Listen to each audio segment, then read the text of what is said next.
Okay, mga sangkay, alamin po natin ang naging sitwasyon ngayon dahil ang opisina daw po ang building ng ICI. Ito po yung Independent Commission na binuo ni Pangulong Bongbong Marcos na lalaban o mag-iimbestiga sa korupsyon. Bigla daw pong sinugod.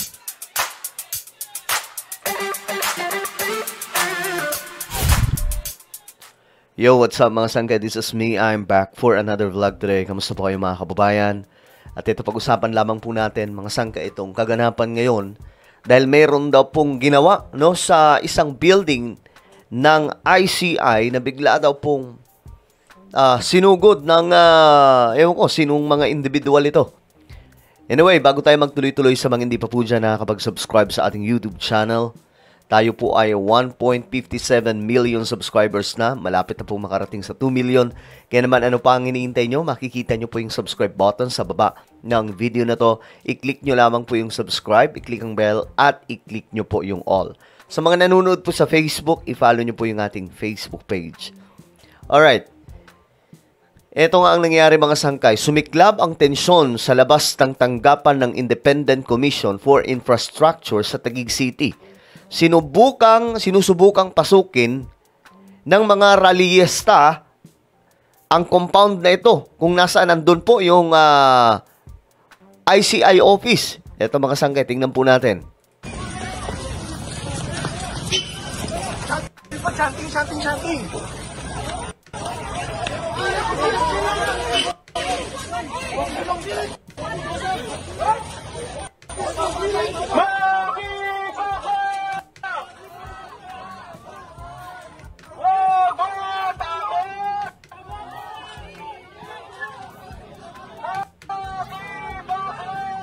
Alam niyo yung ganyang makibaka, alam niyo na agad kung sino-sino ang mga yan eh. Alam niyo na agad kung sino yung mga yan. Pag ganyan yung mga panawagan, makibaka, wag matakot, matagal na pong chant nila yan eh.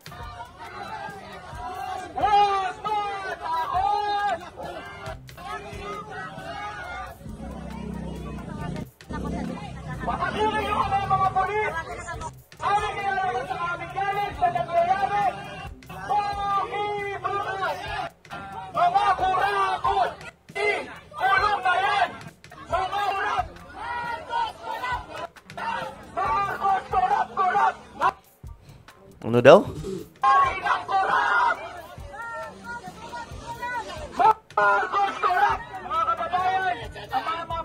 Ano yun? Tika lang, ano yung chant na yun? Parang kakaiba yun Tama ba? Corrupt or something ibang word eh. Yung isa, klarong corrupt. Yung ibang word, mukhang malabo eh. Mukhang parang bastos. Yan Corrupt ba yun or what? Ito to.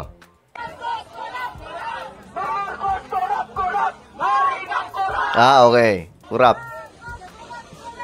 Marcos corrupt! Mga kababayan, ang mga mamamayan dito ay pinaglalaban ng karapatan dahil yung mismong Independent Commission ng Infrastructure ay tila naghuhugas kamay, hindi pinapakita ang kalinisan. Nagiging walang kwenta ito. Dahil gusto namin ipakita ang galing ng pagkakaroon. Dahil walang kwenta itong ICI. Puro corrupt na lang ginagawa. Kaya mga kababayan. Pero ako mga sangkay, di ba yung ICI ngayon? May mga iba na nagsasabi na ang bagal. Actually, guys, mas mabilis ang ICI. Kita nyo ngayon mga sangkay, simula nung nagpasabog si PBBM, nung kanyang SONA, kailan ba yun? July ba yung SONA niya? May mga individual na kaagad na napangalanan. Nang ganong kabilis, Nang ganong kabilis.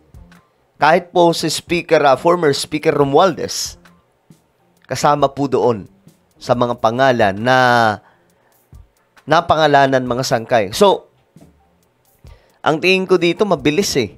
Masyado lang po talagang, mga sangkay, mga talaga to. Mga funded or alam nyo na siguro kung sinong nagpapatakbo sa mga yan. Pero ayun na nga po, mga sangkay, ang Independent Commission, mabilis po yung aksyon. Sa kabila po yan ng kakulangan ng kapangyarihan na mayroon po sila, mga sangkay. Sa kabila po ng kakulangan ng kapangyarihan, kaya nga po nananawagan na sila, nabigyan po sila ng mas mas mataas na kapangyarihan na pwede silang mag-contempt ng kahit na sinong ipapatawag. Kasi wala mga sangkay. Ang tanging magagawa lang nila dyan is magpa-imbestiga. Paano pag hindi sumipot? Diba?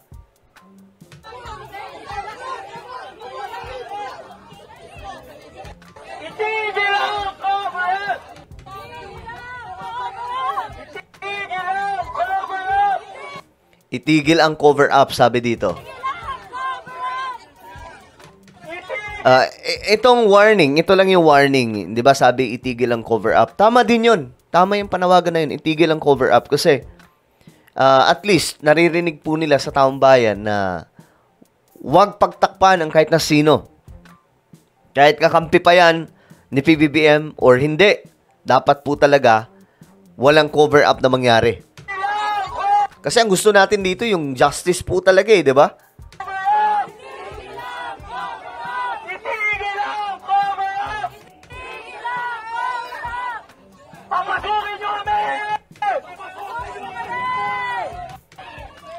Grabe.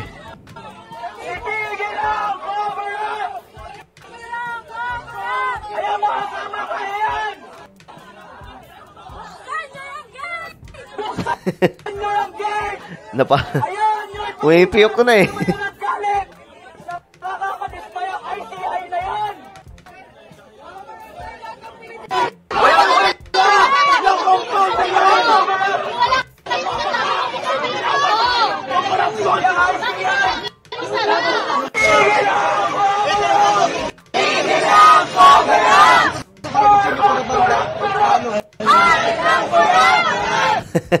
ang gusto yata ng mga to, bumaba si BBM tapos ang ipalit si VP Sara, no?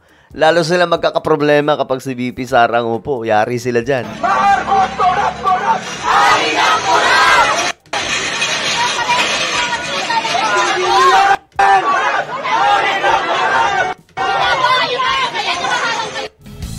Okay, so ito yung nangyari mga sangkay.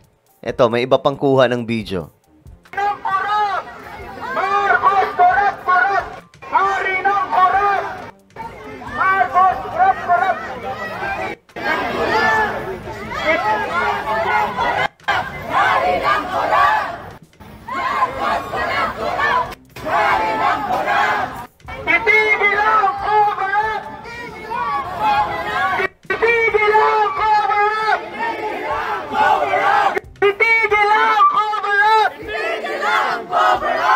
Okay, so yan ang nangyari mga sangkay sa ICI. Sinugod po itong grupong to pala mga sangkay ay ang tinatawag na People's Surge. No, more on mga kabataan yung nakikita ko dito, mga sangkay, no. At ito yung kanilang panawagan, huwag mag-cover up at itigil po yung malalang korupsyon. At ako naman mga sangkay, natutuwa din po ako sa development ngayon kasi nga po ang Office of the Ombudsman talagang nagtatrabaho, no? At ayon nga po sa report, ang Sandigan Bayan at itong Supreme Court ngayon nagkakaroon na po ng sanib puwersa kasi pabibilisin daw po nila mga sangkay yung kanilang trabaho para po mapanagot kaagad itong mga kung sino mga nangulimbat, itong mga buhaya kasi kapag buhaya ang nasasangkot mga sangkay, matagal po ang proseso. Talagang sobrang tagal. Ngayon, nahihirapan po na tawag dito? Nahihirapan ang hustisya na makuha. Kasi nga po, wala, makapangyarihan, may pera, mga sangkay. So, buti na lang, itong administrasyon ngayon, talagang seryoso sa kanilang ginagawa na talagang kalampagin itong korupsyon na ito at mapanagot ang lahat po ng may sala, no?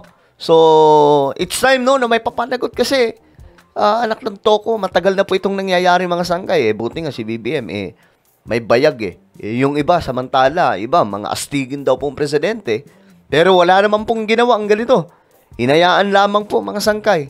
So ngayon, mabuti to at nangyayari na po itong pagkalampag at pagpapakulong. Malapit na, ang sabi mga sangkay, 6 to 8 months may mga makukonvict na mga sangkay. Ayon po ito sa Sandigan Bayan at ako po excited mga sangkay, no? Ano po ang inyong opinion? Comment down below. Meron po tayong YouTube channel. Ito po ay Sangkay Revelation. Hanapin niyo po ito sa YouTube. Ngayon din, kapag nakita niyo na, i-click niyo po yung subscribe, i-click ang bell at i-click niyo po yung all. Ako na po ay magpapaalam. Mag-iingat pong lahat. God bless everyone.